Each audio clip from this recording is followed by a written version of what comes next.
Welcome to the Wally Report.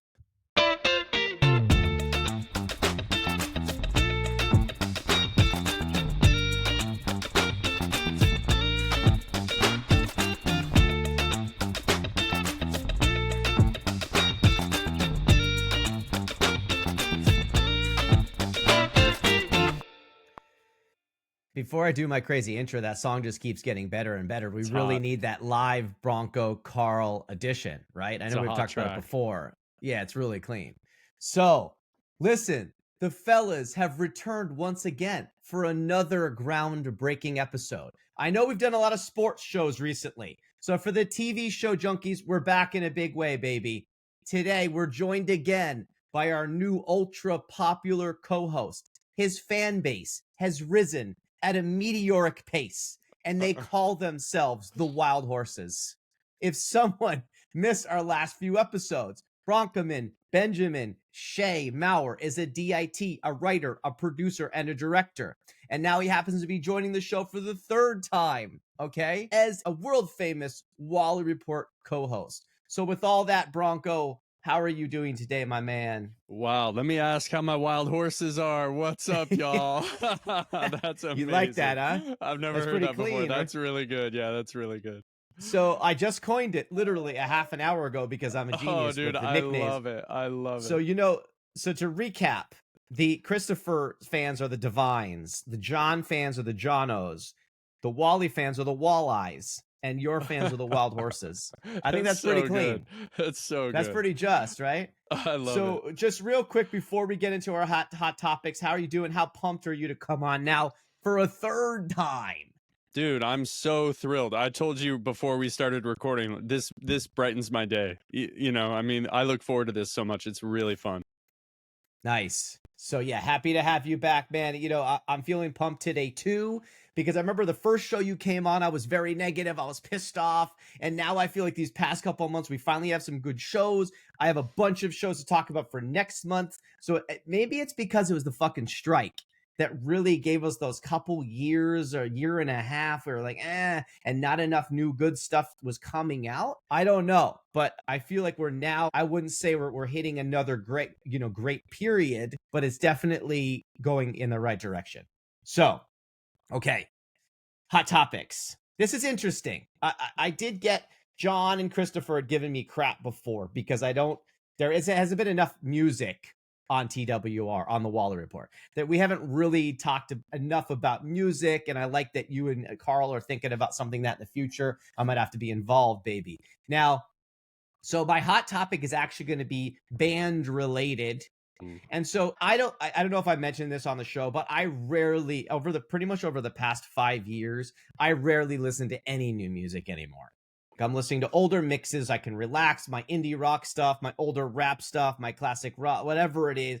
I did like contemporary stuff probably up to about 5 years ago, maybe 2015. I like all the newer indie electrono, and I like the newer indie pop and like the fusion of some of those. There's some bands, of course, I still like, but maybe when I stop partying as much, I'm like, I'm not really out. So I'm mostly listening to old mixes, and then I'll listen to an old band and I'll just shuffle it on Spotify. Okay. Yeah. So I was going back. I'm a big Daft Punk guy. I clicked on Daft Punk. I was doing the shuffle, right? And I was going back through, and oh my God, I forgot about this song and that song and blah, blah, blah.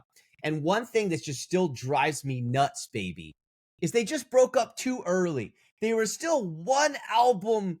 Like, you can't end with that last fucking Pharrell album. I like pop some album, songs on it. It's like, but I just felt like, especially with all the new 80s electro, new disco stuff coming out, they could have came with just one last heroic dance album that didn't need to maybe be as techno-based as the early stuff, but I just don't understand why the gods didn't come back down and just bless us one last time, baby. Like, I don't even know when did that last album even come out? It was like 2013. Yeah. Oh, okay. So I'm saying it's like, now 11 years, and now they've broken up a couple years ago, which pissed me off. I kept thinking they were going to just bless us with, and I know bands can't go on forever, but I felt like they had one last album in them, because now when I'm listening to, I just feel like there's just got one piece short of a historic career. Are you a Daft Punk Barney at all? Dude, they are pivotal in this scene. And me being the age that I am, like, this just happened to me with the Red Hot Chili Peppers. There's a whole catalog of music that they released before I even caught on to them. And Yeah, so I got right. to go back and look at their whole catalog because, I mean, they were making stuff in the 80s, you know what I mean? And But yeah, hold on real quickly. Are you talking about, are you at least a blood, sugar, sex, magic Barney? Or are you saying you're like a Californication no, sleaze? I definitely knew about Blood Sugar Sex Magic. Under the Bridge is one of the songs that made me want to play Right. bass. That, Okay, and got to it, me, got it. Flea Okay, I is like just an was all-time making play. sure. And Daft Punk is like that. Like Okay, they created a sound that changed the trajectory. And then they right. even got into soundtracks. Like if y'all saw Tron Legacy, that movie is sick. Yes. They did the soundtrack for that. So the good thing is, Ari, is that the mob loves a redemption story, bro. And they're gonna come back and they're gonna drop something hot and they're gonna get together But for a weekend or they're gonna do a Sphere residency. It's gonna be fine. I don't know though, dude. Now they've broken up. It's like they will never like. I missed that last tour in 2007. I think I even had fucking tickets, and then something happened. I couldn't go, and then they never fucking toured again. Even after the Get Lucky nonsense, they never. I don't think they ever toured again. So I was Yeah, like, I just feel like there's this missing chapter. I like some songs from that album, but they're just not. See, I remember when Around the World I first heard in the late sure. 90s pumping from some fucking area. I don't remember. And I was like, Better, oh my faster, God, what the stronger. hell? That song's so sick. Yeah, all those great albums in a row. It's just like, so I'm a little bit bummed. Anyway, I just wanted to bring that up, that's sort of my hot topic, is just like, why can't, so this is what I need. And I'll move on. I need them to come back one last time. Just bless us with one final electropop, new disco, chill album, whatever it is. Just give me a couple last little signature Daft Punk songs. Because so many bands have come out kind of sounding like them. And you're like, ah, man, if Daft Punk had just done this, it would have been better. Anyway, all right, that's my thing. Yeah. Hot topic for you, my good man. All right. Well, last week I didn't know that I was going to be inundated by this when I talked about it, but I mentioned to you that one of my favorite scenes in all of TV was in True Detective season 1, where they had that Yes. single shot movement of Matthew McConaughey through this sort of like drug den condominium complex. So now we've got a bunch of new shows that have just come out that are all single shots. And it makes me appreciate the value of editing, because even though it's an amazing thing to do a continuous shot, it's really cool and really technical. I don't want to watch a whole series, let alone a whole episode, shot in a single shot. I don't. That's my hot topic. I like editing. Editing is so incredible. There's a reason why you win awards for it, because it tells the story in a way that you couldn't tell with a single shot. That's why we have it. That's my hot take. Although the studio, I'm going to talk about later because it's a sick show. I like it. Oh, yeah. So I'm so happy that you brought that up, because that's actually going to be a fucking theme multiple times with this show today. And it might even be on a show in my top 5 countdown. But I thought the same thing, bro. It's like, I don't want to watch a whole fucking series in this a continuous shot. It's like, bro, just do that for like 5 minutes or 10 minutes for like an artistic moment of your show. But does it need to be the whole fucking show or movie? I agree. It was like, it almost becomes too much. Like it then becomes It gimmicky. is too much. Or it is a gimmick. yeah, right. And then you almost feel seasick after a while. You're like, like give me like a break of this like weird and intense. Frenetic. It notches Yeah. energy, which is great. Like that's the tool. And again, you know, I'm not the guys who created these shows, but in my opinion, it's more of a tool than an end in itself. You know, it's actually funny. Well, we might as well talk about it just a little bit now that you said that. In. I watched Birdman because of this discussion. I had never seen Birdman, shockingly. Okay. I don't know why. I think I saw the whole fucking bird thing and I'm like, what is this? I was that blind to what was going on that I just didn't watch it ever. And so when I was reading about, and actually from what you just mentioned, the studio brought up, the Birdman shot, right? So I actually went back and watched it. With that movie, they actually did it. I thought it actually worked. It didn't bug me as much as a show we're going to be talking about later, which I'm assuming you're referring to Adolescence, okay? Now, which might or might not be on the top 5. I felt like it was fine with Birdman. Like it worked. Like it was amazing and it was a triumph. And I actually ended up loving the movie. I'm like, oh my God, how did I not see this for all these fucking years? What a dope, I thought. But you're with Adolescence, which we'll talk about later. I completely agree with you. And I'm assuming that's where you're going with it, baby. Have you seen the studio? Yeah, that's I'm gonna be denouncing the studio later. Okay, because I'm talking about It's it just- with the studio versus Adolescence. Because I haven't gotten into Adolescence yet, but I'm Oh. talking about it with the studio. Wait, I didn't catch that because maybe they're doing it so well. I've noticed it was a bit frantic and a bit annoying. Frantic. And I noticed that's why I dislike the show. But okay. All right. So really quickly, before we move on to the industry news section of the show, let's take a quick break from our sponsors. Okay, and we're back to the show. So, love the hot topics here. Now, for the real TWR fans out there, you know that the big moment here, the next part of the show, is the industry news. Okay, we a special TWR topics. I got a bunch, so I'm going to try to get through these because I know you're all dying for this top 5, right? Okay, I thought this was interesting.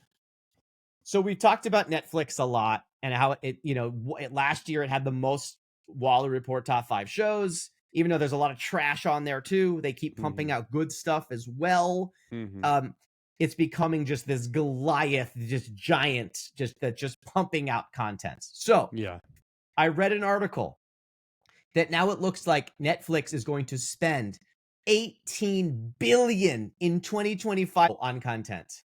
So I just thought that was a staggering figure there. They realize that, hey, they're this giant now. They're the Goliath. And the frequency that they have to pump shows out. I mean, every time you click on Netflix, it's 2 or 3 or 4 new things, seemingly weekly. And some they're pulling from other, like BBC, and they're bringing it over. And it's other regions of the world that they're probably like relaunching on Netflix. But a lot of it is original new Netflix content. So that just shows that now they know that there's competition from all these other streaming services and they want to just completely dominate. So I wanted to bring that to you. That's a pretty staggering. They're taking on like the fucking big studios of the world at this point with 18 billion in a single year. I mean, I think that they have solidified themselves as the biggest studio because, they were first to this streaming game. They were first, and that matters. But that being said, I wish that I didn't have to increasingly pay more and more money for subscription fees for content that just is so terrible. And that's my opinion. I hope to live in a world soon, and I think that that's happening. More and more people are starting to create production companies, studios where the fans can pay for the content they want. You'll be able to follow a creator, pay that creator, and that creator will create the content that you want, and you'll be able to pay directly for what you want. So piggybacking off your industry news, Netflix is a behemoth. They make a lot of awesome stuff. They pay for a lot of cool stuff, but especially my gripe is with their reality stuff. Man, I can't get behind it. It is toxic. It's terrible. But what they've done I do like Queer Eye. I think Queer Eye's dope, but most everything else sucks. Well, what they've done is this. They've decided to say, hey, we're not going to judge anybody, and we're going to make shows for everybody, from the complete, just shameful garbage stuff to then high quality stuff that gentlemen like us might like, right? And that's, I guess, the story, though, is Netflix is going big. They know Apple TV Plus is coming, and Max and Hulu and all these other services. Paramount Plus is now getting tons of streams because of our fucking Middle America, Taylor Sheridan BS. Yeah. That, everybody, a lot of country listeners. So they're like, fuck it, we're gonna take out everybody. Okay. Now, but I like it though at the same time because I want new shit. But what I was saying was, even though I don't like the nonsense that they put out, I guess you got to give it to them that they found a perfect blueprint to have good stuff, to have run-of-the-mill shit, to have reality, to have sports, to have murder shit. They have basically all genres, and they're slowly just getting something for basically everybody in the world. So it's a one-stop shop of every piece of filth you'd ever imagine, right? But I do agree, though, $20 a month is total bullshit, and they're gouging us. But I have to have Netflix, so of course I'm going to pay it, right? That kind of pisses me off. Yeah, that's what they're banking on. I'm just going to say that then the other services are also getting more expensive, because now they're saying, well, if Netflix can charge for 20 plus, it's like another $100 I spend a month on top of my regular TV on all my fucking streaming services now. Yeah, we're back in the cable land again. But another thing I wanted to say about industry news is that Yeah. Netflix, you and I both have a friend, and he's taking meetings at Netflix and Hulu, and they're not even shooting in LA anymore, dude. Nobody is shooting in LA anymore. It's become too Oh, expensive, wow. too much red tape, Yeah. and there's this quasi like governmental organization here called Film LA that has all of these rules and regulations, and it's gotten so bad that now there might finally be change, and they might rip a lot of that red tape out to hopefully bring the industry back to Los Angeles, because so many people over the last few years, COVID, the writer strike, now just how difficult it is to get a permit to film here. The industry has been really decimated on the crew, the working people that made this city. And so industry news, Yeah. we finally might be cutting through some of that red tape. Film LA might be relaxing some regulations. We might start seeing some movies again filmed here. Okay, interesting. Okay, this is my comment, and I because I want to go after you a little bit specifically on this. Ooh. Well, because here's the thing, I want to remind you of our converse. Okay, because there's multiple points to this. It's a multifaceted conversation. Now let's Yes. go back to our old comedies comments. Mhm. So remember we were arguing about the old Yep. comedies, and you were basically making the claim that, like, oh, the late 90s comedies, oh, they're they're cringy, they're offensive, you can't like make those now. And I think maybe you're right with some 70s racist sitcoms, I'll give you that, but definitely not the films that I was bringing up. Like fucking Wedding Crashers is completely fine. Maybe there's some stuff from that era that was like they go a little too far on the homophobia, or there's definitely some stuff that's like maybe you don't want to say as readily in current day time. But none of the films that I said were I felt that were that offensive or cringy. Okay, now you get to, and the reason why did you not watch Baby Reindeer? Is that why you didn't get my comment? I didn't watch Baby Reindeer. No. Yes. Okay. So there's writing now in White Lotus and in Baby Reindeer that is way more offensive and disturbing and disgusting and fucking way dirtier and than fucking a couple jokes in 40-Year-Old Virgin. And then all of a sudden it's beloved, it's great writing. And then White Lotus, you have fucking incest in there. This isn't Game of Thrones, brothers and sisters boning in the 1100s, and somehow that's acceptable, but not fucking super bad. So that's why I'm like, I had this topic to go after you, to be like, what are you talking about? That's like, where's the discrepancy here? Why is that allowed now? But the stuff that I talked about, oh my God, that's cringe. What do you say to that? I mean, I think it was a systemic issue. There were people in place that we didn't know about when we were watching those movies that were creating an environment that was an incredibly toxic and damaging and violent system, dude, to a lot of people, And I was talking about more about the writing and the content in the movies, not who was making the movies. I wasn't talking about that. I'm just talking about how movies were written, what you said, and the acting and whatever, the writing in the movies, the jokes in the movies. I think it's the misogyny has definitely. It's good that there's not so much misogyny in the movies that we watched. I think you and I were shown a version of men and women that just, as we've gotten older and now have wives and kids, it just isn't real. And you see it in movies and you think it's real, and it creates a lot of strange feelings, because you see it in a movie but it doesn't take place in real life, but they act as if it does. And I guess that's what I'm saying, is like there was entire groups of people that were reduced to a punchline.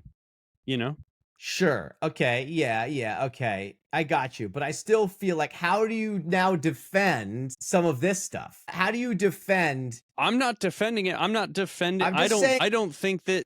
I mean, looking back, like, I'm not saying we should go back and cancel those movies. Those movies are funny. And if it's funny, in my opinion, again, they might, I'm not trying to offend anyone, but if it's funny, it's fair. If the joke is funny, it's fair. Like, that's why Ricky Gervais, to me, is the best writer of comedy that I've ever known, because that dude just is so funny that you can't help but laugh. You don't want to laugh, but you can't not laugh. So if it's funny, it's fair. I don't want to cancel any of that stuff. I'm glad we're moving forward. Yeah, I mean, incest is wild. Like, White Lotus is so good because it paints a version of rich white people that we never get, that we don't ever see on any other show. It is the only show that just goes in and is like, I'm gonna just really show what these people are about. Yeah, I just feel like they've gone like, listen, and I liked Sam Rockwell. I thought the performance was great, but I just Yes. don't see the need to go that like disgusting and disturb. Like, they just took it to, if you watch Baby Reindeer, you'll know why there was a similar reference. So I'm saying is like, yeah, I like it. I thought the acting was good and I thought the monologue was good, but I like how you're saying maybe you didn't love some of the content from our day. I don't know if I love. Why do I need to hear that? What was even the point of taking it to these extra level? Like, the sex addiction discussion was already enough, and then you need to take it to like these insane levels, and then I just Yeah. don't get how that's okay. Why is Yeah. that okay? Yet super bad isn't. I I know we're don't getting know. into a fight I here, don't but have this is the good. This is answer. good content. Yeah, I don't have the answer. I'm not saying it's okay. It's shocking. And I think the fact that we know that, obviously incest is not good, whether it's Game of Thrones or White Lotus, like, it's gross. You should not be doing it. But And at so, least Thrones, if you know you're a what I mean? Thrones nerd and you know about that, just happens with the Targaryens and the Lannisters, and it's a medieval time. And so, you know what I mean? It's still kind of gross. Anyway, I Wait, are just you wanted, good? I Wait, had a, so it's okay? It's okay? it's slightly more acceptable in Thrones, obviously, and it's not needed in Lotus. There's no, maybe if they had been like adopted brothers, and whatever that Yeah, were but that, there could have, you see how much what's it the rocks him. fucking, Because it shakes his psyche. Like, you see him wake up and you see how much his psyche is rocked by this revelation. And everybody around, and he's trying to deny it, and everybody's like, no, bro, I didn't pass out. I saw that. And it's rocked him to his core. And that's what White Lotus does, is it really is great at exposing these people's cores. And I love it for that. All right, so let's move on from this, but I will cite this. Every time you ever make this old show or this old movie is cringe and can't be done, I'm going to cite this, and then we're going to have the same arguments. I love it. I love it. I'm here for it. Because I think if you can't, I just feel like there's some hypocrisy going on here. One is offensive, one isn't. That's weird. Okay, so now let's take it back down a notch and talk about something happy here. I had this plan on starting a feud with you on this episode. This is good. This is great content. We can't always get along, right? Okay. I just want to remember how we had mentioned how we loved that Severance was Friday nights, even though they did a couple Thursday night launches, which is even crazy. Did you notice how a couple of those actually like launched early on Thursdays? Anyway, what I do want to say here, just a quick mention, is that another show, Dope Thief, that I liked the beginning of. I don't like where it turned into. I'm pissed about it now. It's completely fallen off my top 5, but that we'll get to later. That also is Fridays. So what I'm kind of noticing is I think Apple TV Plus is making a stand, and they're saying, you know what? We're gonna launch shit on Fridays and do something different than HBO has been doing, that had been like sort of the leader with all of this premium content. And we're gonna do Fridays, baby. And I like that, because I don't have to fucking wait till Sunday when I'm already depressed for all my shows to be sitting there. Yeah. Did you notice that? Did you notice how more shows are coming on Fridays? Yeah, I really enjoy having the separate days that the shows are dropping. And, I mean, that's how network was. We grew up in the analog digital divide. So I think we're used to that. It's easy for us. We consume it that way. And it's great because I like, my life is every day pretty much the same. I feel like I wake up and make coffee every 15 minutes. And so it's nice to have a little bit of different thing every day. And so having a show on Friday is better than having all my shows on Sunday. Yeah, right. And I know once in a while you would get a Disney Plus or a Netflix on different random days, but I just thought like usually the premium channels, it was always like, okay, you gotta wait till Sunday, and then everything's on, and then oh my god. Right. Okay. So I just wanted to bring that up. Yeah. Would you rather have it come out on the same day and binge it, or would you rather have it weekly? Oh, you mean the Netflix versus other people discussion? I would, in a perfect world, I would like I would like little episode bundles. So I don't Okay. like Netflix is too extreme. If you Yeah. did something like 3 episodes, 2 2 2, something like that, or Yeah. 3 2 2 3. So is that the math? Yeah, that would be 10. You heard it Then here it still would first, be people. then it would You're be gonna be a still a month. pioneer. It would still be a month that stretched out, right? Yeah. But it wouldn't be like, because one is never enough. So I don't like the once a week, but I also don't like Netflix because you can finish it in 2 nights and then you got to wait a whole nother year for the next fucking season. And then you're pissed. So once in a while, you will see that. I think so, Hulu sometimes does that. They'll launch a couple and then they'll make you wait weekly. So other services, and I actually have a note down. Someone else is going to come out with a 2 to start and then 1 1 1. But I would love if it was like 3 2 2 2 2 2, like until Me it too. ends. Something I like love that idea. You're a pioneer, because right? I want to, like, I watch 1 hour of something and I still like, it's, I don't know, It's 8:30 not or enough. something. Yeah, I'm like, It's not what am I gonna enough. do? I mean, luckily you have. That's why we're in a period where now you have multiple shows and you got to pop around. But sometimes you want that same fucking show. Give me 2 shows, baby, but not the Netflix and it just over binge. So good point. Okay, so here's my next one. Oh, this is another one that I want to. I'll probably end up arguing with you about. This is great. All right. Okay, so remember how I was denouncing film on the last one, which you didn't like, and I was saying television is the superior medium. Film is lesser than. You took offense to that. You didn't like it. And I do agree with you saying, well, the audience signs up for different things and blah, blah, blah. I just still feel like modern day film is just, God, it's just, there's just something just not right with the industry anymore. I'm not excited for movies anymore. Yeah, So, because they have to please shareholders, and that's a system that doesn't work. But that takes me back to this original thing where, like, Mark Duplass, the point of it is that these people are going to start creating content directly for consumers. So instead of paying Netflix $20 a month, you could pay X person $20 a month to fund their next movie, and it's going to become way more democratized.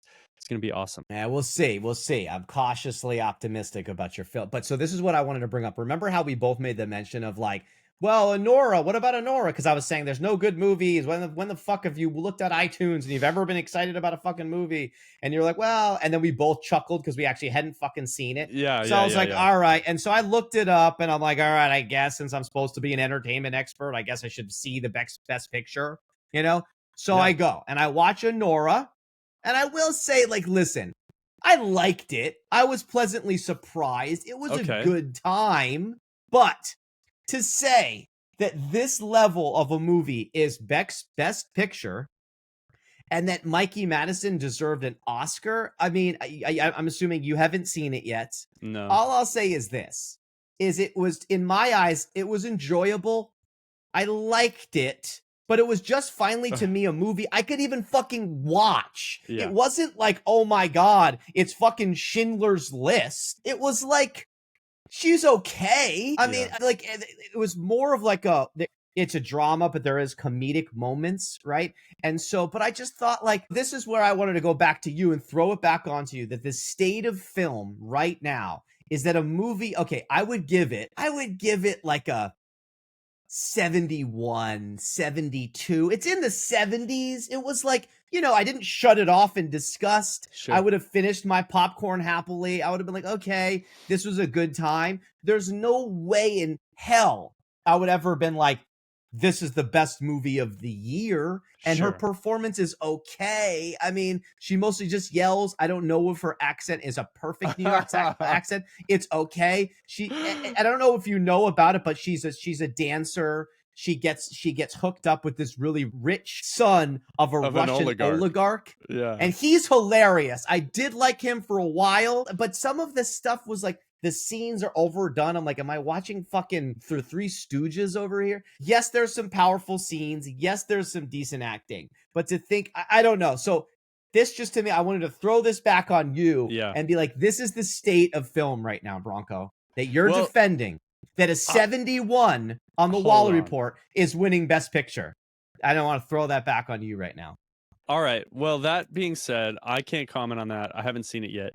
But what I want to see, based on your love of Rotten Tomatoes, is one of my favorite directors, Steven Soderbergh. I want to see Black Bag. Did you see Black Bag? I haven't seen it yet because I don't go see movies, and it's not. Yeah, me stream either. it I yet. have kids. We're screwed. Right? So, who goes to see a fucking movie now? If but it's not streaming, it's like a 97 on Rotten Tomatoes. And Soderbergh, Fassbender, dude. Soderbergh is God, that dude is so great. And we talked about this before. The Nick, talk about television. The Nick is so good. And he did that. Also, Ocean's 11, which is one of my favorite movies of all time. But it's okay. No, but shame. I mean, it's okay. It's just sort of like that began to me like the sort of decline and like it was like the action comedy. Yeah, I like it. I wouldn't maybe the first one. They're okay. But the Nick. I'll give you don't Nick, mean Ocean's 12 when Julia Roberts plays herself in some weird meta? It's so bad. Yeah, the Nick is awesome. But no, I like Soderbergh. Yeah, I'm with you. I'll monitor that if it's good, sure. But I just want to at least give you the state of film. That just to me that should be, that's shameful. That's shame. Anyway, no, okay. I mean nobody's going to the theater, or at least less people are going to the theater. We have so many more options to watch movies. But I don't know, man. Some people just get it. I haven't seen Anora, but movies are. It's okay. I mean, check it out. I'm not saying don't, but I'm just letting you know, like that. I left being like, wow, that's the film of the year. Okay, great. Okay, so speaking of great films that we can be excited about, okay, because what's funny is my hot topics with you have even though I've been bashing film, a lot of them have been film related. If you haven't noticed, okay. I'm trying to give you a shot here, baby, at reclaiming some glory and not just being trounced by television daily. Happy Gilmore 2 release date is now July 25th. So a couple. So I'm a huge. It's never going to be as good. It will never be as good. No, it will be a straight nostalgia hit to the brain, but it won't be as good. So, yeah, just so you at least know and the viewers, but I think all-time comedies. Yes, tell me, Happy please. Gilmore, Billy Madison, Wayne's World, Tommy Boy, and probably Dumb and Dumber. Yes, dude. Yes. I mean, those are the ultimate. It hits my generation perfectly, so I know it's in my 90s, but yeah. So, yes, I agree with you, but baby, come on, Sandler, can you make it just for us, baby? I know it's going to be probably silly BS and some shock value stuff and stuff for the younger, annoying audience to also like, which is probably going to piss me off, which is why they have like cameos from that, fucking Bad Bunnies and this bullshit. But just please, Sandler, make something that's just like Gilmore is a national treasure. This is more than just recreating some silly comedy. This is one of the greatest comedies of all time. Don't blow this. Are you a Sandler guy and a Gilmore guy? And did you like my top 5? Dude, I'm so amazed by your top 5. I am a huge Adam Sandler fan because he continues to make movies that I love. I think one of my favorite comedies of the last 10 years is this movie called Just Go With It with Sandler and Jennifer Aniston. Bro, their chemistry is insane. It is so funny. She looks amazing. Nicole Kidman is funny. Dave Matthews is in it. Oh my God, you guys got to watch this. I think it's on Netflix. It's so good. I think I didn't like it. I think I was disappointed. But anyway, of course you didn't like it. It's a movie. Why would you like it? It's a film. Why would you like it? It was like, yeah, I think it was fun. Trash, why would I anyway, like continue. it? Yeah, right. But Tommy Boy is my all-time #1 favorite movie because not only is it a well-made piece of film, but it's a hero's journey. It is the perfect hero's journey. You talk about Luke Skywalker, Tommy Callahan is equally as heroic as Luke Skywalker. I will die on this hill. We could do a whole Wally Report episode on Tommy Boy. Also, Wayne's World, incredible. Incredible. But Mike Myers also has had a 50-year career, so. I like that you're agreeing because I know you're a little bit of a younger Barney, and I was worried that you were like, they weren't my generation, and you were going to say some nonsense about, super bad being your #1 of all time or something like that. But you're not that. I tell my kids all the time, go to sleep or I will put you to sleep. Because Ben Stiller in Happy Gilmore is so good. Yeah, so So so I good. know those are like sweet spots for me because it was like my high school, right? And so and of course it was my heavy, pot smoking days and partying days when movies are larger than life and all. And then Sandler was my hero from SNL and from all Yeah. his musical albums and stuff. So Oh, dude. Yeah. Farley, Sandler, Myers, Dana Carvey, those are all my guys. Those are Toll like Booth that was Willie. Toll my. Booth Willie, dude. Toll I Booth don't Willie. remember that Oh my character. god. Is it on the Sandler albums? I think it's Toll Booth called Willie? Everyone's Gonna Laugh at You. I think it's on Everyone's Gonna Yeah, Laugh at yeah. You. Yeah, okay. I Toll had Booth that, but I don't Willie, really. dude. Okay, yeah. So I'm glad you know this. You're wise beyond your years. I'm very happy that you didn't Barney this segment. But I will Okay. substitute Yeah. Dumb and Dumber for Ace Ventura. No, you can't do that. You can't. I mean, I love Ace, don't get me wrong, but Dumb and Dumber is. I mean, let me rewatch Ace, but no, dude, Dumb and Dumber is like it has. I mean, think how many classic line. It might even be the greatest ever if you. It's but pretty anyway. good, but I'm You would do preference. Ace over. I Wow. like Ace Ugh. Ventura. Okay, all right. All right, so let's keep moving on because I know people were dying for the top five, but this is a very good, healthy conversation. Okay, there's just a couple more things. This is a two-parter. So Harry Potter, there's going to be a new Harry Potter HBO series. I hopefully you know that. I'm a big Potter fan. And so John and I, when we were talking about this, our big worry was this, is that you have to land this cast. Don't fuck this cast up because this is like, you're dealing with another iconic series, just like you don't want to fuck up Happy Gilmore. You do not want to fuck up Harry Potter. I mean, this is like one of the most iconic series that lives every holidays. Everybody's rewatching it. It's so, how can you recast fucking, Harry and Hermione and Dumbledore and Snape? It's like, that's very hard to do. Okay.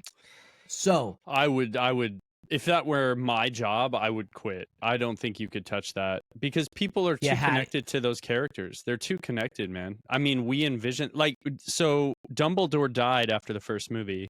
They replaced Richard Harris. Second movie. Richard Harris, yes, incredible actor. His son Jared Harris, you guys probably know, also incredible actor. With Richard Gambone, who just is not as good. And you see the difference. So it's hard. It's so hard. I would not want to be in charge of this. So hold on. I got to go against you again now, just because before I finish my thought. I originally agreed with you when I was going through them because you had said a Dumbledore and then a new one appears. But when you rewatch them, no way, baby. The second Dumbledore is way better, baby, because you don't even consider the first two. The first two are not even like in the realm. Like Harry Potter takes off in the third movie. So you only really care about 3 through 8. Anyway, 1 and 2 are like these kids movie that you just dust off. So you don't even think about that original Dumbledore anymore, baby. It's the later Dumbledore. Maybe not he's you, okay. but I do. He's all right. This is good. We're fighting on a lot of things. But anyway, so here's my point. They have cast Dumbledore. Have you heard about this? I've not, no. John Lithgow is now slated. So I'm happy because we all love him. But here's the weird thing. He's not British. So I'm a little bit like, I hope that they don't force a bad British accent. Yes. He's a theater man. So that's why maybe if he just does it like that and he's just Harry, but he just does it as a theater guy, yes. Standard and so I feel like American. This could work. Could this work? Are you happy with this casting? Yeah, Lithgow's amazing, dude. I'm pumped that it's Lithgow. I'm so happy you just told me that. He's so good. Again, this goes back to Mike White being a genius because he cast Lithgow as the dad in Orange County, which, man, go back and watch Orange County. This movie is I still haven't watched funny, it. dude. Yeah, huge Lithgow fan. Third Rock from the Sun was an awesome series when I was growing up. Cliffhanger, Lithgow and Cliffhanger. Are you kidding me? He's awesome. Yeah. Okay. All right. So I'm glad you're pumped. I like it. I don't know if it's the greatest casting I've ever heard about in humanity, but I feel like if happy about it, then I think they probably did a good job because we could have been very angry at this. Okay. Speaking of Lithgow, I told you this was a two-parter. Okay. And I keep telling you about Dexter Resurrection. Mm-hmm. Yeah, I heard about this. He's going to come back as the Trinity Killer. But here's the thing. If you are a real Dexter fellow, which you say that you are, that this character is dead. I'm not. I'm not a real You're Dexter. not I appreciate it, but I'm not up on the whole catalog of it. So I would not call myself a real Dexter fellow, other than the fact that I like Lithgow, I like Michael C. Hall, I like Colin Hanks. So that's okay, but you remember that Lithgow was at least in the show, whereas did you even know that was like that he was a part of the original Dexter? So anyway, he's a serial killer, and I believe, and it's been a long time, in season 4 or season 5, he's known as the Trinity Killer. He's basically Michael C. Hall's top nemesis. All right. No one stood up to Dexter like the Trinity Killer did. And for the fans that haven't seen it, I'm not going to bring it up, but we know that Dexter does finally dispose of, see, this is a spoiler, but whatever, that show came out fucking 15 years ago. So my thing is this, what I believe they're going to do, Lithgow is going to come back as the Trinity Killer and be the new ghost in Dexter's life. That's my prediction. Cool. I like that. I think that's a good way to that mechanic will work, because if you kill off a very interesting character like we talked about, it's very hard to bring them back in a way that works well. Right, and that would be a big missing element, because that was always a great part of the show, of sort of this calm, collected James Remar would always be like, Dexter, like, why are you doing that? Or maybe you shouldn't do that. And he would always be sort of like this voice of reason, where now, because how else are they bringing it back John Lithgow if he's not coming in as this new ghost? Okay, 2 more things. I know we've been going heavy on this, but there was just so much news, bro. Okay, confirmed. At first, I thought it was going to be a joke. I thought it was a joke. I thought it was an April Fool's Day thing. You probably saw this too. Tell me. But it has been confirmed that Once Upon a Time in Hollywood sequel is happening. Written by Tarantino. But get this, directed by Fincher, your boy. I'm assuming. So for a couple points, and then I'll let you go, because I'm sure you're gonna have a lot to say on this. Of course, you're gonna not love my take. I didn't love it. I think it was okay movie, but this wasn't like a top Tarantino film for me. I liked it. You have Brad Pitt, you have Leo, but I think I built it up so much in my head that this was going to be the greatest film in history of all film. So when I saw it, maybe I was kind of underwhelmed. I'm like, all right. I mean, I liked it. So It's not like I'm that jacked up for a sequel, but I still am, because it's Tarantino and it's fucking Leo and it's Brad and it better be good. And it's Tarantino writing. Here's my other thing, though, that I think is weird. I don't know how this works. Why is Tarantino just not also directing? What about the egos? What about the writer-director dynamic? It's weird to me. Can they really coexist? So I'm going to throw all that at you. Of course they can coexist, for sure. Because his first, I think, major script, True Romance, was directed by my personal favorite director, Tony Scott, which is, if you guys haven't seen True Romance, check it out. It's awesome. Some questionable, things, obviously, because it's takes place in 1990, but love that movie. So but I agree that they can coexist. Okay. But that was so long ago, and it was sort of like, it was like before he became, his directorial debut. And it's just weird that he would want to give that kind of, maybe he just was like, you know what, let me just write for once, and I don't have to do all the work of directing. Fine, let's do it. Because maybe he's getting older, he's relaxed.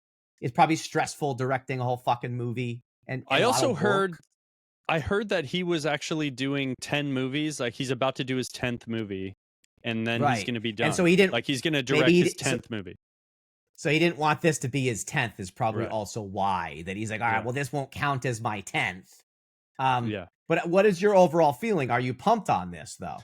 I'm pumped because I love movies within movies, right? And this is kind of, I think, where these movies, Trainwreck is a great example, where Daniel Radcliffe and Marissa Tomei have this, they go watch a movie called The Dog Walker, but my favorite scenes in this Once Upon a Time in Hollywood are when Leo is playing that character and they're filming the Western. Like, that is so great with Timothy Olyphant. And that is so great. Yes. And then Brad Pitt is so funny because he just can't catch a break, and he always fucks up and he sabotages himself inadvertently. And I like satire. Satire's my jam. Yes. Yeah. Okay. So anyway, I figured you'd be pumped. Okay. Final one. Sorry, we had a lot to get through, and I know I've been bashing movies, but hey, there's some good stuff on the horizon. The last one, and just a quick one. Speaking of classic comedies, I don't even watch full previews because they give too much shit away. I'm like, dude, I know the fucking movie. I hate Yeah. fucking previews these days. It's like Yeah. you give the whole fucking movie away. Like, what is the deal here? So I might Annoying. watch like a one tiny teaser, but I'll shut it off if they're showing too much. Okay. Yeah. A new Naked Gun is coming out. I heard about this. Liam Neeson is Frank Yes. Drebin. Yes. Yes. And I Who's gonna love play Naked OJ's Gun. character?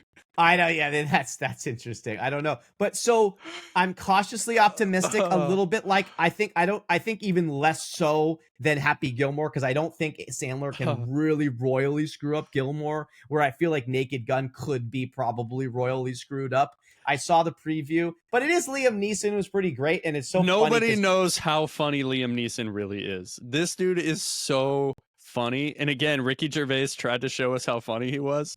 So you got to link to that Life's Too Short clip with Liam Neeson and Ricky Gervais. You have to link to that because it will just make everybody happy. So I don't know. I mean, listen, I was a Naked Gun guy. I love Leslie Nielsen. I'll just see if it's good. I don't know from the preview. I'm like, oh God, this is way too silly, dumb. And I might get all kind of pissed off. But I mean, the original was silly, dumb, but we were all young. And yeah. Anyway, we'll see what happens. Well, it's but like I wanted the to bring Police Academy movies. Right. But we were fucking like 10 years old then, so it seemed it was fine that with how silly they were. Yeah. But I just now I'm going to be like, can I even watch this? It's going to be so modern shock humor stuff. And I'm just like, I don't know. But I guess the original Naked Gun was literally just OJ falling off a boat 600 times and getting shot. So funny. But Leslie Nielsen, okay. So anyway, we've gone long here. So let's just do this. Let's take another break from our sponsors. All right, so we've come in ceremonial fashion to the 2025 March top 5 shows of the month, okay? And so I just want to here's a couple call outs. Well, first off, one of our top fans from New Zealand, Michael M. He's one of our top fans. He has been making a couple comments that I don't ever address fantasy, which is true. I can use Star Wars, but I'm not really a fan. We talked about Game of Thrones. Right, but I'm just saying on my top 5s. They're never appearing on my top 5s, like current fantasy. So he's saying that I don't look at those shows enough. Fine, Michael. So I'm going to give the Wheel of Time a chance. A couple seasons have been out. Have you seen that, by the way? I've not seen it, but I mean, I'm always interested in that, but it's never what I click on. So now, Michael, thank you. We'll give it a shot. Yeah. And then the other thing he was saying is like, where the hell is Daredevil? And so what I got to say is, even if the new one is maybe good, I tried to get through the original Daredevil a couple like last year because I went on this big Marvel kick. I watched almost all the movies and I'm like, I guess I might as well watch the shows. And maybe just because it was a little dated now, I can't get through it. I liked like the first 3 or 4. So sorry, Michael. I only watch things in order. If I can't get through the originals, I can't get to your new one, baby. And then therefore I can't rank it. So I just wanted to address this. Maybe I'll go back, but I just felt a little, what do you call it? Disney. And plus it's he's blind. How much am I supposed to care about? Whoa. It's like, it's too much. He's blind, bro. Like it's like, he's not a superhero, dog. Some of that choreography, that fight choreography is so sick. Oh man, it's so cool. You like it? Did you get through the original Daredevils seasons? Not the whole season, but you liked them, yeah. Yeah, but I liked them. I mean, they're fun. I mean, like I said, the last few years for me has been wild, like with having 2 kids. But right. I appreciate the craft. So when I see something like some of those fight scenes, there's a scene in Daredevil that takes place in the hallway of his apartment that is so sick. So sick. Yeah, I liked it. So some of that stuff was good, but the rest was just a little bit like, I mean, it's on my list, young Michael. I'll go back at some point. Okay. And also, I just wanted to give a couple shout outs of shows that were outside of the top 5. The Studio really pissed me off. We'll talk about it. I liked episode 1 sort of, but this last one was so obnoxious, so stressful, so annoying that I shut it off last night. I wanted to give it a shot. Fuck The Studio. Lame. I'll go back to it, but I just wanted to say, everybody who might be thinking it's popping up on the list, it's not. Gemstones, it's finally getting a little too silly, a little too ridiculous. They're running, it's like a great band, and by the 4th album, you're like, Is it really that same magic? So I can't put it on my top 5. The one that I did like that just got outside was Gone Girls, the Long Island serial killer special on Netflix, because you know I like the murder stuff. That was actually an insane story, but just wasn't good enough to be on the top 5. And then Dope Thief, which I loved the first couple episodes, and it's plummeted, and I couldn't even barely finish the episode last night. I'm like, screw that show. Okay, so I know you're going to have issues with my studio comment. You can address it later. Okay, here we go. Number 5 show of March 2025, Mobland on Paramount Plus. Okay, hear me out. 79% on the tomato meter, only a 67 on the popcorn meter. I align a little bit more with the fans here. I'm going to give it a 70. I almost wanted to give it a 69, but Tom Hardy was good enough. So, why do I like Mobland? Tom Hardy and Pierce Brosnan. I mean, just having that duo, I'm gonna put it on. I love both those guys. I don't know if here's another secret movie to put on your list. If you need another rainy day flick, watch The Matador with Pierce Brosnan and Greg Kinnear. It's a great classic movie. Okay, so it takes place modern day UK. It's not a period piece. They're both sort of like, they have mob ties. I don't want to give too much away, but Pierce is also like the governor, I believe, but he's also kind of connected and doing dirty stuff behind the scenes, which I like. Hardy is a little bit down a couple ranks as his enforcer, his problem solver. So right there, you're like, okay, I love this dynamic. Okay. I'm not over the moon about it. It's a good time. So Tom Hardy steals the show so far, and his storyline is the most gripping. Like when you're dealing with him and what he's cleaning up and figure out, you're like, okay, I like this show. Here's the weird thing though, where they kind of fucked me. They give, and I had to look this up because Brosnan is actually Irish, which was shocking because he's been fucking Bond and he's the most quintessential British guy you've ever thought of. Yeah. He is of Irish descent and he was born there, although he went to London in his late teens. Okay. What they did was, and I'm very sensitive with bad accents, they gave him a very thick, like old-timey Irish accent, which is sort of throwing it off. I'm like, I just want fucking Bond, man. You have Pierce Brosnan. There's no reason if it's a little bit. Why? And the weird thing is that you can see that he's like struggling with it to where it's ruining like the scenes for me because he's just not being Pierce. He's not as like calm and normal and badass and tough than in the Tom Hardy scenes. So, but other than that, I liked it. I don't know if it's going to go somewhere amazingly gripping and in engaging so I wouldn't say it's a dramatic masterpiece, but I enjoyed myself other than those other shameful shows that I just showed you outside of the top 5. And so I'm going to give it a number 5. Does this intrigue you? Oh yeah. 100%. Pierce Brosnan, Irish, in a movie called The Foreigner with Jackie Chan. Incredible. Yeah, I mean, dude, you said Tom Hardy and Pierce Brosnan together. I'm in. Love it. I'm gonna check it out. Wait, hold on. Were you saying that he was Irish in that movie? Yeah. But maybe it was like, so maybe I'm just fucked up. Maybe I'm just so used to him as Bond or as a British guy that when he's just doing more of his. But this is like this can't be his normal accent. It's like really thick Irish. It's not like a Colin Farrell that's just you know what I mean? Like a little. Yeah. It was like, oh, Jesus. Like they're trying to make him sound like he's fucking from Peaky Blinders or some shit. And like an Irish bad guy from Irish, the 20s. So that's no, but funny. You know what I mean? Like once in a while, there'll be like an Irish bad guy that shows up against them that they're fighting with. And you're he sounds like a leprechaun.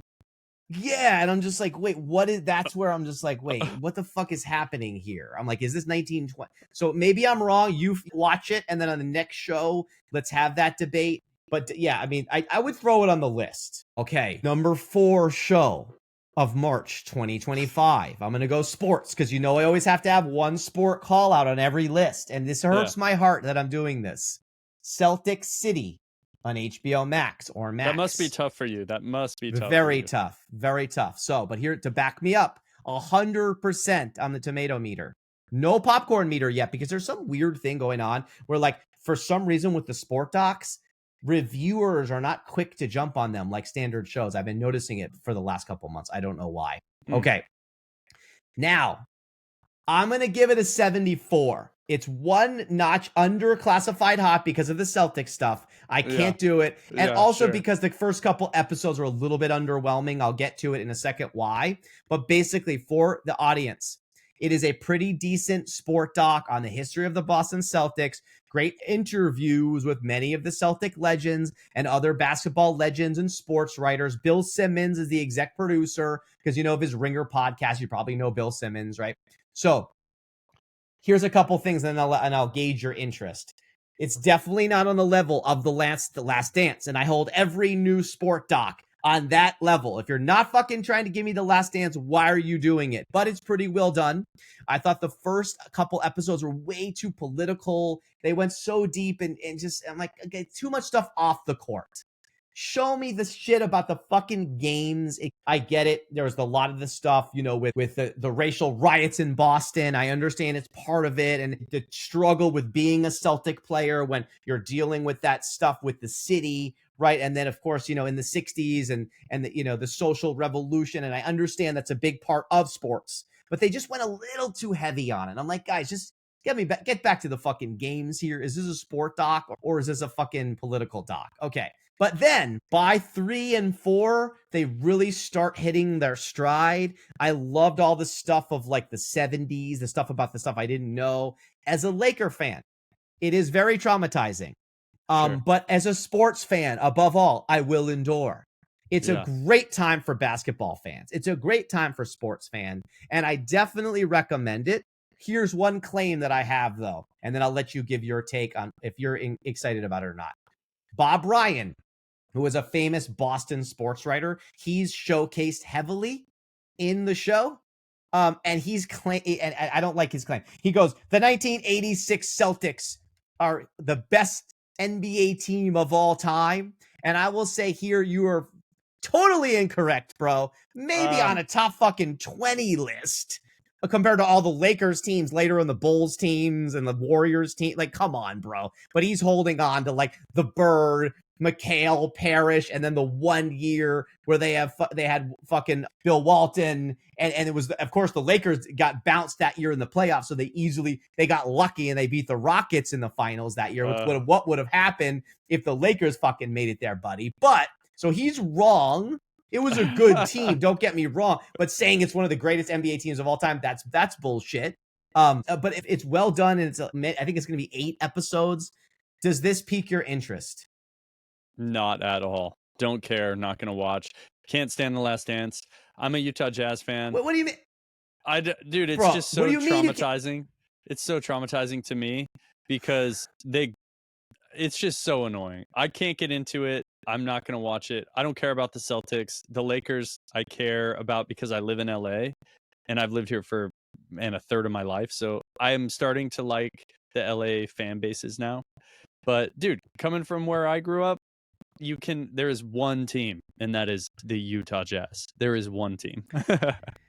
Yeah, but okay, so hold on. You're a filmmaker above all, baby. And you should know that as far as sport docs and how they're put together, there's a big art to it. It's not just, and the way things are shot and edited and cut and the interviews and how they draw you into the games. And The Last Dance is the pinnacle. It's the greatest sports doc in the history of sport. So you should be able to not worry about only those 2 years in the entire story. I think just as a basketball and a sports fan, you should still even give Celtic City a shot because it's also, obviously, I'm a sports historian. I love when they go through all the years because you learn more about just the Celtics in this. You learn about what the Lakers went through in the 50s and the 60s and all the other teams that beat them and competed again, and the Dr. J era of the Sixers and then the Lakers again in the 80s. This was before it was even the NBA. Well, no, it was the NBA from the late 50s. You're talking about the merger of the ABA and the NBA. Is that what you're talking about? Yeah, the NBA was formed, I think it was even the late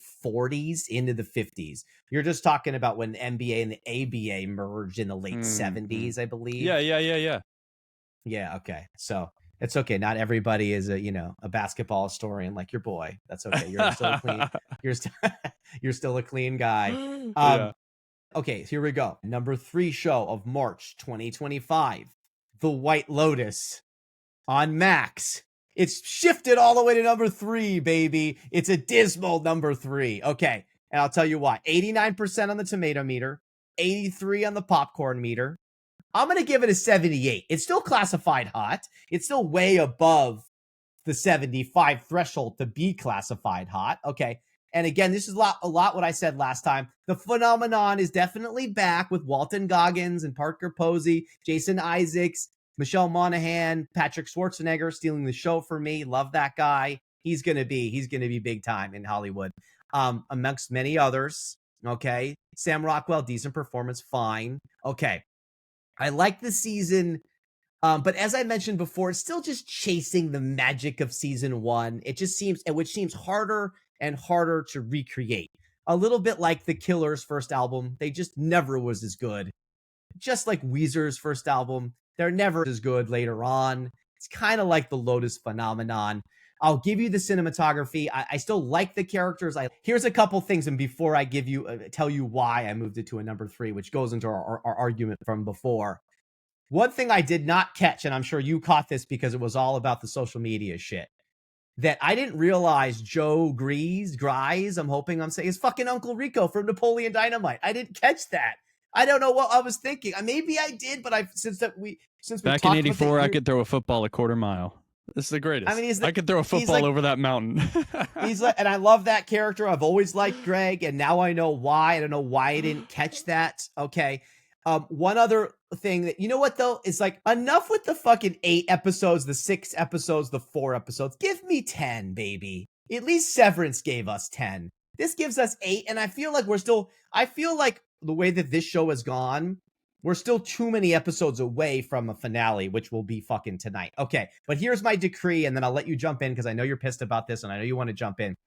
So, just like I docked the Penguin many shows ago. Penguin was my number 1 show.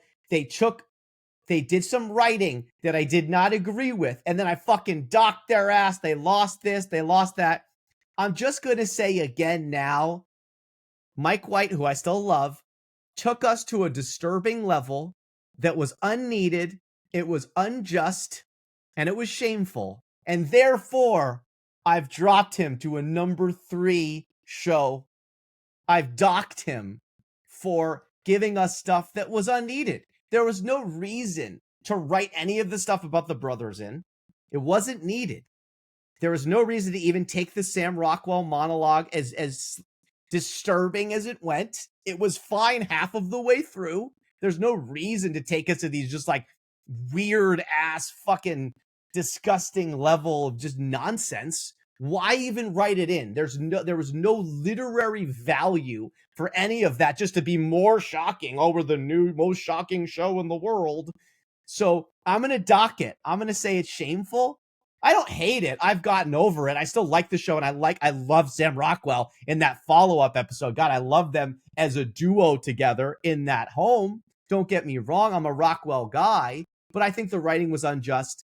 Therefore, it is only getting a 78, and it's the number 3 show. What do you say here, sir? That is shameful, dude. And your reasons for doing it are just even more shallow, because Severance, probably your number 1, is like human trafficking, kidnapping, torture. Like, what are you even saying when like a brother giving his brother a hand job on drugs is like so offensive to you that you're willing to accept the shit that's going on in Severance? Like, I just don't understand your reasons for it. I accept them, but I disagree. Because you just nailed it. No, you never need to take it to that level. Yeah, there's disturbing stuff in Severance too. But what's even the point of going there? I know this has become too much of a topic on this show. I don't know. In my opinion, White Lotus is showing you how people actually think and feel. Like, it's showing you how people are. I think it strips away. That doesn't happen, bro. That doesn't happen. A finance bro and his random brother, in no setting is that occurring at all. I disagree. Okay. Do you think that's happening between finance bros? I don't know, man. I don't know. It's great acting. It's great writing. It's a great show. It's my number 1. I think it's sick. I think I like it a lot. I thought Severance, to me, has definitely fallen away. But I don't know. We'll talk about that. Yeah, well, okay. So anyway, it's a lot of good disagreements on this one. We'll see what the viewers think. I feel like people are going to be on my side about this, baby. Okay, so with that, before we go to the number 1 and the number 2 show of the month, let's take our last little commercial break. Okay, and we're back, baby. And so, yes, I trumped up the charges, but it was also because the number 2 show was so fucking great. And White Lotus in general is still not living up to the first season. It's kind of taken a while. I don't, to get to some of those crescendos on the storylines. And you're like, and I feel like we still could do with multiple episodes left. Like, I can't believe tonight's the finale. So with that, the number 2 show of March 2025, Adolescence on Netflix. And what's backing me up here, 99% on the tomato meter. 74 on the popcorn. So the audience doesn't like it as much as It's a pretty big tomatoes, discrepancy. Yeah, that seems to be happening a lot. I will go in a little bit more in the middle. I'm giving it a 79. It is classified hot. It's not in the 80s, but that's a hot score. It's a groundbreaking new drama. It's gripping and horrifying, but brilliant. Amazing performances by the entire cast, but standouts from Stephen Graham, Ashley Walters, who's my boy from Top Boy, Aaron Doherty, and Owen Cooper, who plays the kid who will just fucking blow your mind. It's very emotional. It will affect you in many, many ways, but it's a must watch. It basically follows the nightmare story of a young kid accused of murder, how traumatizing it is for the family around him and just all the characters and the police and the other kids. It's just really it's pretty unbelievably, especially emotionally, how well done it is. But the reason why it's not in the 80s is, and I'll agree with you, and I love how you started the show here, Bronco. Finally, we're agreeing. The nonstop camera, it's a single shot. It's a continuous shot. The entire show that I believe was supposed to increase the attention and the dramatic value of it. But to me, it was overboard. Like, I was almost getting seasick and just like if it had just been the first 10 minutes, fine. And then you cut a little bit. And maybe you could even bring back like one part of each of the episode. They do it. Yeah. But it literally was the entire show. And I just don't feel like it was, and it's going to be up for a lot of awards. The acting's amazing, but I feel like they killed it for me a little bit there. Have you seen this yet? I am aware of it. I haven't gotten into it, but Stephen Graham, he played Tommy in Snatch all time. Yes. Snatch is one of those movies for me that I could rewatch 100 times. Also, he had a small part in the last season of Peaky Blinders that just shook me to the ground. His monologue in that episode was so great. So I'm a huge Stephen Graham fan. I really want to watch it.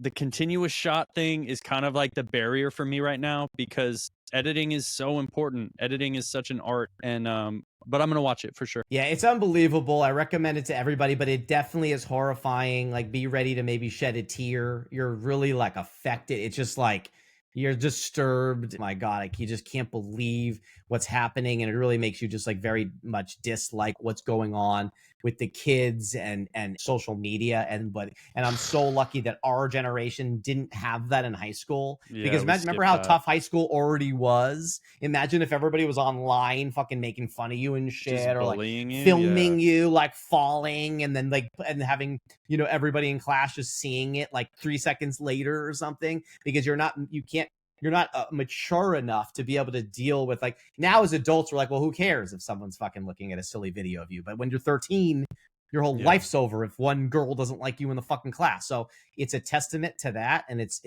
pretty wild. Okay, the number one show the number one show of March 2025 on Apple TV Plus, Severance Season 2, baby. 95% on the tomato meter, a low 71 on the popcorn meter. They're starting to decide with you. And I'm going to give it an 82 on the Wally Report. Classified hot and in the 80s, which is rarefied air. Adam Scott, Britt Lauer, Patricia Arquette, John Turturro, Christopher Walken. And now I even got to bring up, because Milchek has grown on me, I hope I'm saying is it Tramel Tillman? He's fucking unbelievable. He used to bug the shit out of me, but now I kind of dig him because he's so dug into that character. He's so committed to that weird character. Listen, I get it. You know, there's some parts maybe you don't love, and it's not for everybody, and there's disturbing stuff, but it's just spectacular. It's so unique. There's nothing like it. I know I say this every month. And it was finally an ending. Yes, it hurt your heart romantically. Maybe you didn't want that ending, but it's an ending I finally can live with, baby. You say, oh, and Michael M, by the way, loves your endings are hard. He likes that Bronco. Oh, cool. That's a Bronco saying, a famous saying from the show. It's finally an ending I could live with because it leaves us with some interesting shit to think about for next season, which we can't talk about live here, but just the tone, the world, what they did, the dramatic stuff with him and Gemma, and just like the inside and the outside world, and Ben Stiller and Dan Erickson, the creator. I just got to say, like, yes, it wasn't perfect. It wasn't the ending of season 1, but man, I still fucking loved it. I thought they screwed us a little bit with the episode 9 where they wasted all that time with Patricia Arquette and that weird episode. I'm like, all right, but they landed the plane, baby. They did it. It's the top show. And now next month there's going to be a new champ, but it won 3 months in a row. What do you say here, baby? No, I think it was absolutely, they didn't know what to do with what they had created in season 1. So they shotgun approached every single character, and they made the world so much bigger and so much more complex and convoluted and incapable of the audience to understand, like we're seeing with the tomato meter. There was so much randomness that they introduced. Sorry, the popcorn meter, just to correct you on that. The tomato meter loved it. The popcorn meter didn't. Continue. Sorry, continue. The popcorn meter. We're too detailed here at the Wally Report. I appreciate that. There were so many of the, like, you know how they say previously on Severance or whatever, and they showed all these things from season 1 that I forgot about. And it's like, you had so much material in season 1. You had so much.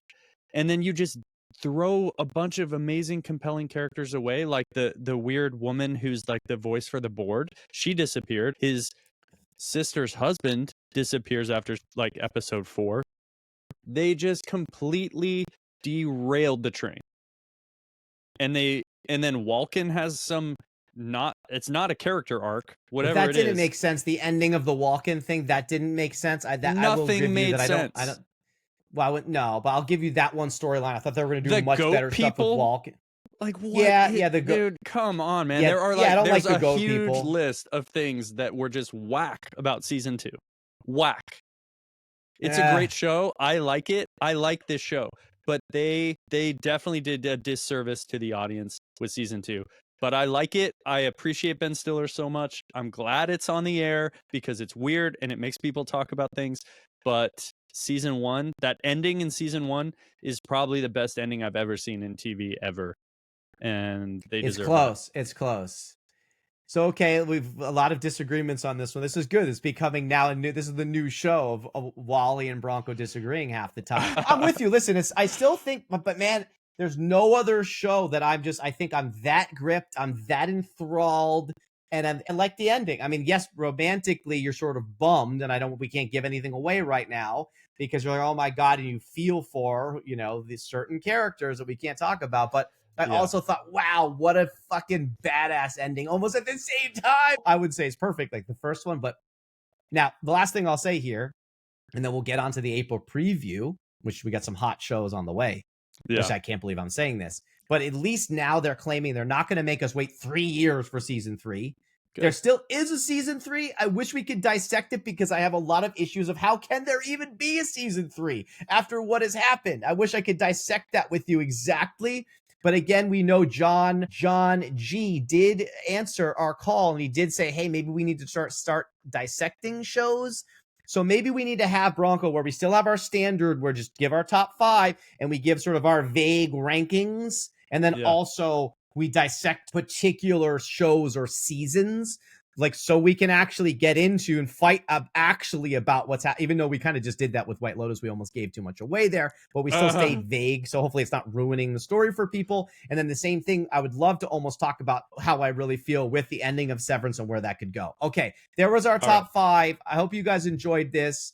What I want to just quickly, okay, here's our yearly count. Netflix is at 5 now. Showtime and HBO are still at 2. HBO moved up to a 2. Disney Plus is at a 1, Apple TV Plus is at a 1, and now Paramount Plus is on the board. So Netflix is ruling right now with the most top 5 shows. But because they're a beast, they're a Goliath, they're probably going to put out more stuff.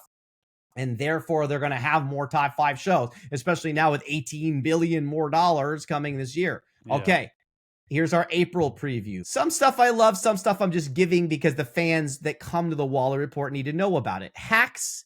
And I believe it's season 4 now, April 10th.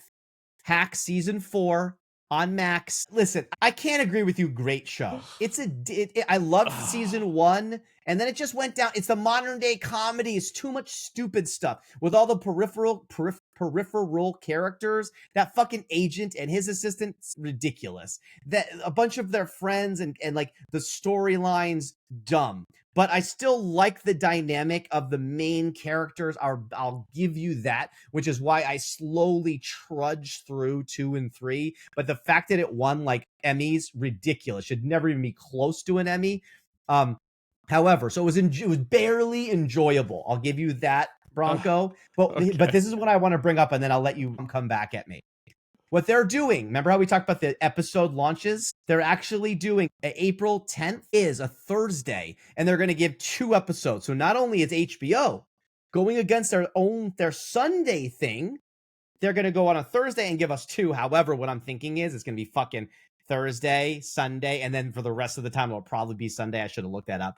So you want to retort me on my Hacks comments, or are you just going to No, I think it's good because I think that, you know, what we saw at the end of the last series was, you know, these characters are complex and they're making decisions that sort of compromise who they thought they were. And I like watching that. I think that that's interesting, and they change over time, and there's arcs, and it's fun to watch, and it's funny. I think the writing's really good. I just think what they've done is there was that original magic when she's first in season 1, and she's getting to know Deborah by looking at her old stuff, and then they're actually finally getting along, and she's helping her with the writing. That's the show that you love. All these other like idiotic characters, it's just not smartly written. Like the stuff with like just the agent and like the assistant. It's just like this goes back to my new age comedy writing. I'm like, who is writing this? And so that it ruins the show for me because they go from this great central magic of those 2 to just really stupid like stuff written for like stone 13-year-olds. Anyway, you're probably going to denounce me like how you've done with Get Out. No, you're going to denounce me that I have not seen this show. April 10th, also Black Mirror series 7, season 7 coming out of Netflix. I watched 1 episode and never went back again, but I know tons of people love it. Okay. Same. Wow. I couldn't do it. I felt like I was tripping on acid, and I'm like, I don't want this Twilight Zone shit, and I never went back again. Had no desire to bring that into my consciousness whatsoever. Not a Black Mirror fan.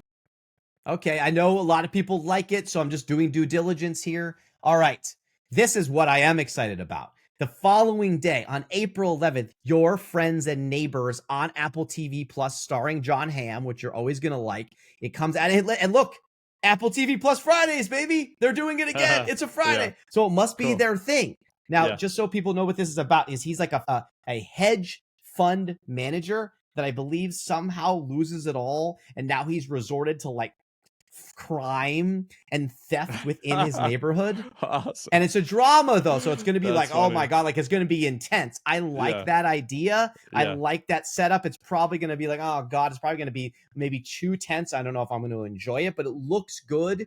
And I think I saw an early and it looked like an early 90% ranking on the tomato meter. So that's making me feel good, and it's like 5 days from now, so I'm pumped on this. Okay, Last of Us season 2, baby. April 13th on Max. I loved season 1. It took me years to watch it. I finally watched it. I'm not a zombie guy. I don't like that stuff normally, but this was amazing. I recommend it to everybody. Are you a Last of Us fellow? Dude, I'm so sensitive these days. I feel like we're so close to the end of the world on a daily basis that trying to like navigate a zombie thriller is too much for me.